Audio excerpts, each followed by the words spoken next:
is a quick revision of anatomy of frog. Digestive system का दो part होता है, alimentary gland and digestive gland. Digestive gland में liver और pancreas आते हैं एंड एलिमेंट्री ग्लैंड में माउथ, बकल कैविटी हो गया, ईसोफेगस हो गया, small intestine, large intestine and cloaca आते हैं। ठीक है।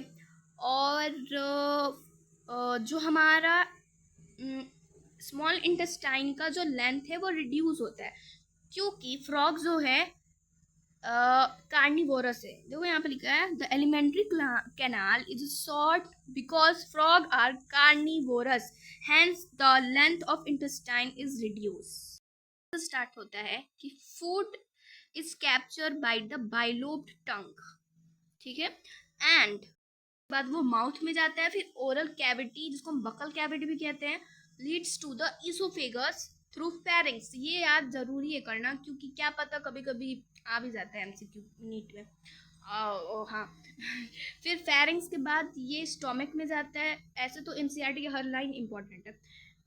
फेरिंग्स के बाद ये स्टोमक में जाता है, स्टोमक के बाद ये इंटेस्टाइन में जाता है, इंटेस्टाइन के बाद ये रेक्टम में जाता है एंड क्लोइका में जाता है। तो पहली बात कि फ्रॉग जो है वो बाइलोब के जरिए फूड को कैप्चर करता है और माउथ में ले लेता है। जब वो माउथ में ले लेता है तो वो ओरल कैविटी में जाता है, ईसोफेगस, फिर उसके बाद स्टोमक में जाता है। स्टोमक में जब वो जाता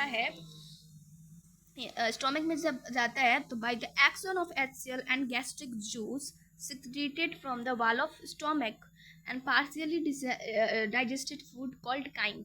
तो स्टोमक के अंदर क्या होता है, स्टोमक के वॉल के अंदर गैस्ट्रिक जूस होता है जो सिक्रीट करता है HCl को। ऐसा तो वो पेप्सिन बहुत मतलब दो चीज़ें और सिक्रीट करता है जो कि एनसीईआरटी में पढ़ना नहीं तो हम पढ़ें क्यों। हाँ, तो HCl के बारे में बताया गया है। तो HCl वो सिक्रीट करता है जो वो क्या करता है, पार्शियली क्या करता है, डाइजेस्ट करता है फूड को, जिसको हम काइम कहते हैं।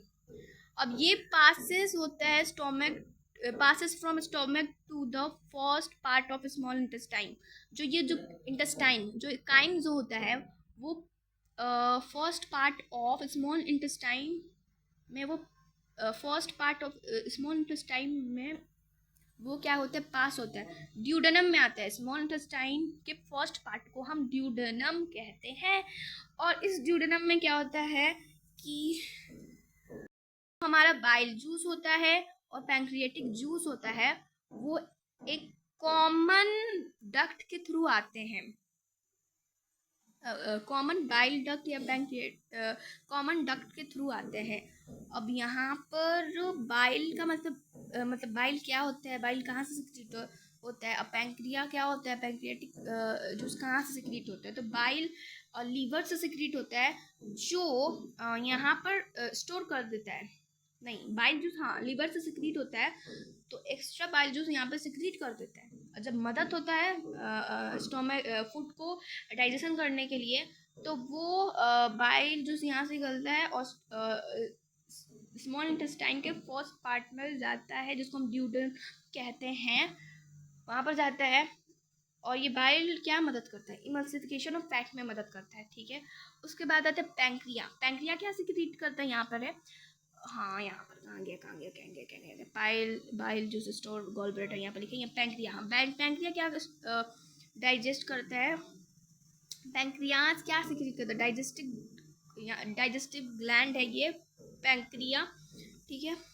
तो पैंक्रियाज डाइजेस्टिव ग्लैंड है, वो पैंक्रियाटिक जूस सिक्रीट करता है जो कंटेन करता है डाइजेस्टिव एंजाइम्स। ठीक है। ये क्या करता है, यहाँ पर लिखा है, ये क्या करता है, डाइजेस्ट करता है प्रोटीन और कार्बोहाइड्रेट को डाइजेस्ट करता है। ये दोनों आते हैं। ओके, फिर से कंफ्यूज कर दिया मैंने। देखो, जब फूड आता है स्टोमक में क्या होता है, गैस्ट्रिक ग्लैंड होता है जो कहाँ प्रेजेंट होते हैं, स्टोमक के वॉल पे प्रेजेंट होते हैं। वो सिक्रीट करते हैं गैस्ट्रिक जूस जिसके अंदर HCl होता है जो फूड को पहले पार्शियली डाइजेस्ट कर देता है, इसको हम काइम कहते हैं। और यही काइम आता है स्मॉल इंटेस्टाइन के फर्स्ट पार्ट पे जिसको हम ड्यूडेनम कहते हैं, उसी के अंदर बाइल जूस आएंगे और पैंक्रियाटिक जूस आएंगे थ्रू कॉमन डक्ट के थ्रू ही बाइल जूस आएंगे एंड पैंक्रियाटिक जूस आएंगे, और वहाँ पर बाइल जूस इमल्सिफाइड करेगा फैट को, और जो हमारा पैंक्रियाटिक जूस है जो कंटेन करता है डाइजेस्टिव एंजाइम्स, वो क्या डाइजेस्ट करेगा, प्रोटीन और कार्बोहाइड्रेट को डाइजेस्ट करेगा। फिर उसके बाद क्या होगा कि final digestion take place intestine. जो फाइनल डाइजेशन होता है वो टेक प्लेस कहाँ होगा, इंटेस्टाइन में होगा। फिर अब फूड को एब्जॉर्ब होना है क्योंकि पूरा फूड का डाइजेशन हो गया, ठीक है, तो वो न्यूमरस फिंगर लाइक फूड, जिसको फूड कह रहे हैं, फोल्ड्स कहना चाहिए, बहुत सारे गलतियाँ हो रहे हैं मेरे से। न्यूमरस फिंगर लाइक फोल्ड, जिसको हम विलाई कहते हैं, in the inner wall of intestine, inner wall of intestine में प्रेजेंट होता है न्यूमरस फिंगर लाइक फोल्ड, जिसको हम विलाई कहते हैं। वहाँ पर जाकर वो एब्जॉर्ब हो जाता है डाइजेस्टेड फूड। अब जो अनडाइजेस्टेड फूड है, जिसको हम सॉलिड वेस्ट कहते हैं, move into rectum and passes out through cloaca, नहीं थ्रू गलत हो गया, मेरे को इंग्लिश कह रहे हैं, बाप रे कितना गलती हो रहा है, कट, ठीक है। Undigested food solid waste move into rectum and passes through cloaca. Okay, तो अब आता है respiration. Frogs aspire on land and water, two method होते हैं। इन वाटर स्किन के थ्रू क्यूटेनियस रेस्पिरेशन होता है, dissolve oxygen in the water is exchange through the skin by diffusion. Water के अंदर वो क्यूटेनियस रेस्पिरेशन होता है, मतलब वाटर के अंदर वो स्किन के थ्रू रेस्पायर करता है, और क्योंकि ऑक्सीजन डिजोल्व होते हैं वाटर में, तो ईजिली मुमकिन होता है बाय डिफ्यूज़न के थ्रू। और सेकेंड मेथड ये है कि जब वो लैंड पर रहते हैं, ज़मीन पर रहते हैं, वो बकल कैविटी से भी रेस्पायर कर सकते हैं, स्किन से भी कर सकते हैं, और लंग्स से भी कर सकते हैं। और जो लंग्स है, यहाँ पर pair of elongated pink colour sac like structure है present in the upper part of trunk region, मतलब कि यहाँ पर हेयर इज लंग इलोंगेटेड है एंड सैक लाइक स्ट्रक्चर है, पिंक कलर का भी है, कहाँ पे प्रेजेंट है, ट्रंक रीजन में प्रेजेंट है, जिसको हम थॉरेक्स कहेंगे, ठीक है। ऑब्वियसली यहाँ पे हम रिवीजन कर रहे हैं, मैं पढ़ा नहीं रही हूँ, ऑब्वियसली मैं यहाँ पर student.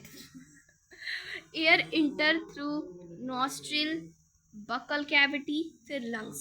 During aestivation and hibernation gas exchange through skin, या अब एस्टिवेशन हाइबरनेशन में पढ़ाने नहीं जा रही हूँ क्योंकि ऑब्वियसली मैं रिवीजन कर रही हूँ। कंटेनिंग फिर क्या है, यहाँ पे मैंने कुछ सर्कल किए हैं,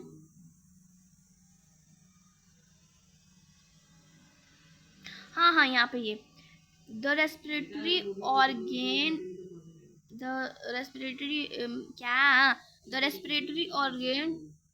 the respiration by lungs is called pulmonary respiration. अच्छा, जब फ्रॉग रेस्पिरेशन करते हैं लंग्स से, उसको हम पल्मोनरी रेस्पिरेशन कहते हैं। खत्म, बाय।